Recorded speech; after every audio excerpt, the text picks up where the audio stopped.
नमस्कार, स्वागत है आपका डीवी स्टडी पॉइंट्स में। तो देखिए, मैं आपको इस चैनल पर बिहार स्पेशल से कंटेंट लगातार दे रहा हूं। तो इसमें से आज बहुत ही इंपॉर्टेंट टॉपिक है और ये जो कंटेंट है आज है आपको एडिटोरिया वाली जो नई किताब आई है बिहार तथ्य संग्रह, उसी से है। और ये वाली जो आज टॉपिक है वो है मध्यकालीन बिहार का इतिहास। ठीक है, तो चलिए आज हम लोग इसी बुक से करते हैं मध्यकालीन बिहार का इतिहास। ठीक है, मध्यकालीन बिहार का इतिहास। देखिए यहाँ पर क्या क्या इसमें टॉपिक है। तुर्क शासन में बिहार, स्थानीय वंश, कर्नाटक वंश, देखिए अफगान शासन में बिहार, शेरशाह सूरी सल्तनत काल में बिहार और मुगल काल में बिहार। तो इतना टॉपिक है मध्यकालीन बिहार का इतिहास में। और उसके बाद आपको आ जाएगा आधुनिक बिहार का इतिहास। ठीक है, चलिए तो हम लोग शुरू करते हैं। तुर्क शासन में बिहार। तुर्क शासन यानी कि बख्तियार खिलजी के समय की बात हो रही है। बिहार में तुर्क सत्ता की स्थापना का वास्तविक श्रेय बख्तियार खिलजी को जाता है। बख्तियार खिलजी कुतुबुद्दीन का गुलाम कहिए या दास कहिए था। ठीक है, बख्तियार खिलजी के आक्रमण के समय बिहार में छोटे छोटे शासकों का शासन था। उत्तर बिहार में कर्नाट वंश का शासन था। बहुत इंपॉर्टेंट है बिहार के नज़रिए से। बख्तियार खिलजी की पहली महत्वपूर्ण सफलता उदंतपुरी बिहार यानी कि बिहार शरीफ की विजय थी, जो कि 1193 ईस्वी में हुई थी। ठीक है, ये याद रखिएगा 1193।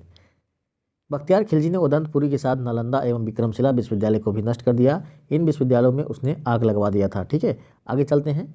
उसने 1203 से 4 ईस्वी में नदिया बंगाल पर चढ़ाई की, जो उसमें वहाँ सेन वंश शासन कर रहा था। और नदिया जो था वो सेन वंश की राजधानी थी, जो कि बंगाल में पड़ता है। उस समय सेन वंश का शासन की बात करते हैं तो शासक कौन था? लक्ष्मण सेन था।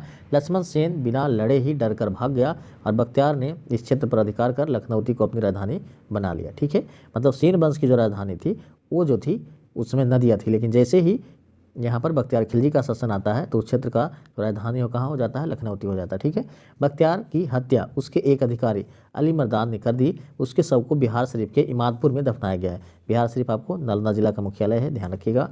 स्थानीय वंश कर्नाट वंश की बात करते हैं तो ये चलिए, ये मिथिला के कर्नाट वंश। ठीक है, पाल वंश के पतन के दौर में तिरहुत मिथिला क्षेत्र, तिरहुत मतलब वही मुजफ्फरपुर मिथिला क्षेत्र वाली बात करते हैं, में कर्नाट वंश का उदय हुआ। कर्नाट वंश के संस्थापक नान्यदेव थे। बहुत इंपॉर्टेंट है।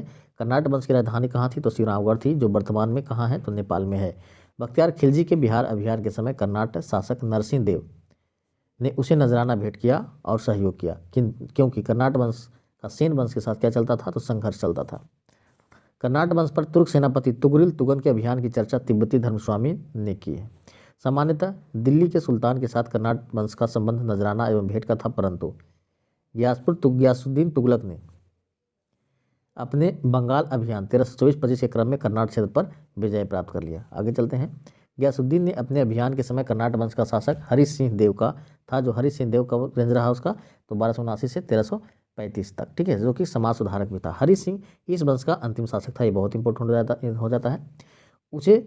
उसके समय पंजी प्रबंध का विकास हुआ था। मैथिली भाषा का विकास कर्नाट वंश के दौरान ही, राजवंश के दौरान ही हुआ था। अब सल्तनत काल में बिहार देखते हैं। दिल्ली के सुल्तान एवं बंगाल शासकों के बीच निरंतर होने वाले संघर्ष में बिहार लंबे समय तक युद्ध का अखाड़ा बना रहा।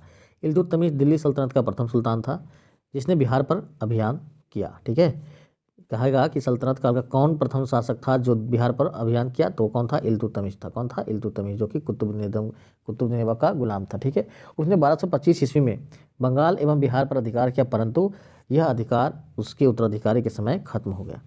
इल्तुतमिश ने बिहार में प्रथम सूबेदार के रूप में मलिक जानी को नियुक्त किया। बहुत इंपॉर्टेंट है। तुगलक काल में बिहार पर सुल्तानों का वास्तविक नियंत्रण हुआ। 1324-25 में गयासुद्दीन तुगलक ने कर्नाट क्षेत्र पर विजय प्राप्त की।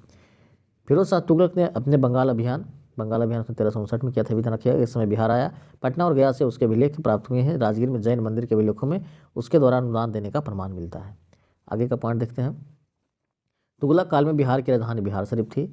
उस काल में बिहार शरीफ का नगर बौद्ध धर्म का प्रमुख केंद्र था। ठीक है, तुगलक काल में बिहार के प्रशासकों में सबसे महत्वपूर्ण नामक मलिक इब्राहिम का है, जो मलिक बयां कहलाते थे। इनका मकबरा बिहार से में पहाड़ी पर स्थित है। ठीक है, चलिए।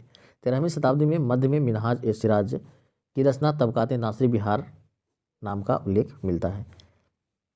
अफगान शासक में बिहार सिकंदर लोदी ने 1495-96 में दरिया खान नुहानी को बिहार में प्रशासक या राज्यपाल नियुक्त किया। इब्राहिम लोदी की मृत्यु के बाद दरिया खान नुहानी का पुत्र बहार खान नुहानी ने स्वतंत्र सत्ता की घोषणा कर दी। दूसरी ओर अफगान शासक महमूद लोदी जो था बाबर से बचने के लिए बिहार आ गया। ठीक है, बाबर ने 1529 ईस्वी में घाघरा युद्ध में बिहार के इन अफगानों को पराजित कर दिया। घाघरा युद्ध के बाद बिहार में शेर शाह के नेतृत्व में पुनः अफगानों का उदय हुआ। अब शेर शाह सूरी देख लेते हैं, बिहार के नजरिए से इंपॉर्टेंट है। शेर शाह सूरी का जन्म की बात करते हैं तो 1486 ईस्वी में हुआ। उसके पिता का नाम हसन खां था, जो सासाराम का जागीरदार था। ठीक, शेर शाह के बचपन का नाम फरीद खां था। बहार खां नोहानी ने फरीद खान को शेर खां की उपाधि दिया था। ठीक है, चलिए अब आगे की ओर बढ़ते हैं। शेर खां ने नोहानियों के पतन के बाद बहार खां की विधवा दुद्दू बेगम से विवाह कर बिहार क्षेत्र को अपने अधीन कर लिया। शेर खां ने 1534 ईस्वी में सूरजगढ़ की लड़ाई को में बंगाल को पराजित कर उस पर अधिकार कर लिया। शेर खां ने हुमायूं को यह प्रस्ताव दिया था कि यदि उसे बंगाल का अधिकार करने दिया गया तो वह बिहार को समर्पित कर देगा और 10 लाख दिनार वार्षिक रूप में कर भी देगा। 1539 में चौसा के युद्ध में हुमायूं को पराजित कर उसने शेरशाह की उपाधि धारण की। 1540 में कन्नौज यानी कि बिलग्राम युद्ध में हुमायूं को पराजित कर उसने दिल्ली में सूरवंश की स्थापना की।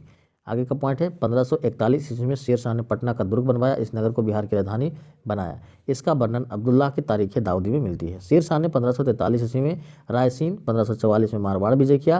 1545 ईस्वी में कालिंजर अभियान में गोला फटने से वह घायल हुआ और उसकी क्या हो गई, मृत्यु हो गई।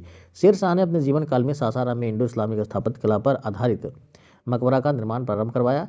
शेर शाह की मृत्यु के बाद उसके पुत्र इस्लाम शाह ने इसे बनवाया। कृत्रिम झील के मध्य स्थित यह इमारत आकार में अष्टकोणीय है एवं लाल बलुआ पत्थर से निर्मित है।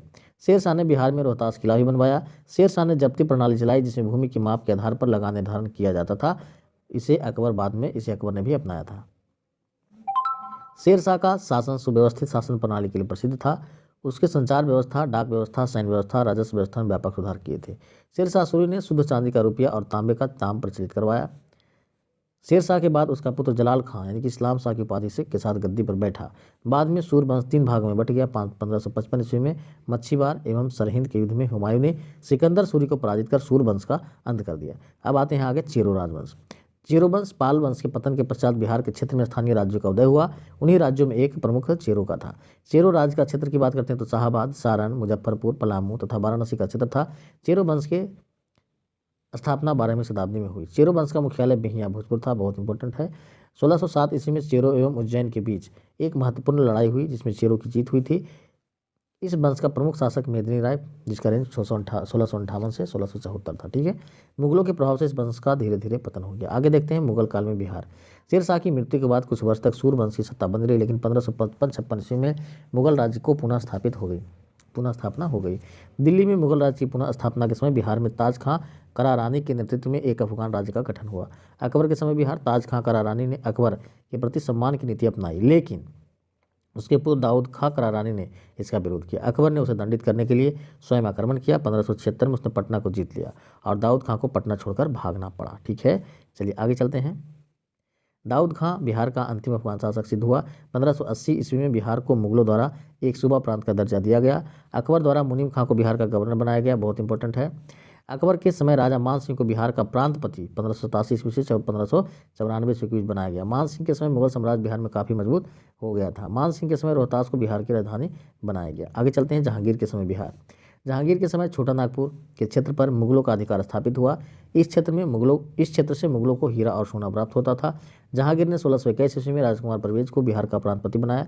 इसके बाद यह पद केवल राजकुमारों को ही दिया जाने लगा। अब देखते हैं औरंगजेब के समय बिहार। औरंगजेब ने अपने प्रिय पौत्र राजकुमार अजीम को 1702 ईस्वी में बिहार का प्रांतपति सूबेदार नियुक्त किया। अजीम ने पटना का नाम अजीमाबाद कर उसका सौंदर्यीकरण कराया। उत्तर मुगल काल के शासक फरखुर्शीद ने 1713 में पटना में अपना औपचारिक राज्याभिषेक कराया। वह पहला मुगल सम्राट था जिसका राज्याभिषेक बिहार में हुआ। शाह आलम द्वितीय का भी विधिवत राज्याभिषेक 1761 में पटना में हुआ था। तो ये ध्यान रखिएगा कि पहला जो मुगल सम्राट था वो कौन था, तो वो जो था आपको फरखुर्शीद था। ठीक है, चलिए आगे चलते हैं। औरंगजेब की मृत्यु 1707 ईस्वी के बाद कमजोर होती मुगल सत्ता में बिहार बंगाल का भाग बन गया। मुर्शीद कुली खां 1717 से 1727 ईस्वी तक बंगाल उड़ीसा का सूबेदार रहा। उसके बाद शुजाउद्दीन बंगाल का नवाब बना। शुजाउद्दीन ने 1733 ईस्वी में बिहार को बंगाल में मिला लिया। उसने 1733 ईस्वी में अलीवर्दी खां को बिहार का उप सूबेदार नियुक्त किया। 1739 ईस्वी में सरफराज खां बंगाल का नवाब बना। अलीवर्दी खां ने गिरिया युद्ध 1740 ईस्वी में सरफराज खां को पराजित किया और बंगाल का नवाब बन गया। उसने मुगल सम्राट को 2 करोड़ रुपए देकर अपने पद को स्थायी बना दिया। 1756 ईस्वी में अलीवर्दी खां की मृत्यु तक बिहार बंगाल में उड़ीसा क्षेत्र पर उसका नियंत्रण रहा। अब देखते हैं सिख धर्म और बिहार। सिख धर्म के संस्थापक गुरु नानक देव जी थे। सिख धर्म में कुल 10 गुरु थे। इन 10 सिख गुरुओं में से गुरु नानक, गुरु तेग बहादुर, गुरु गोविंद सिंह का संबंध बिहार से रहा है, मतलब 3 गुरुओं का संबंध बिहार से रहा है। गुरु नानक ने बिहार में गया, राजगीर, पटना, मुंगेर, भागलपुर आदि की यात्रा की थी। वे बिहार का भ्रमण करने वाले प्रथम सिख गुरु थे।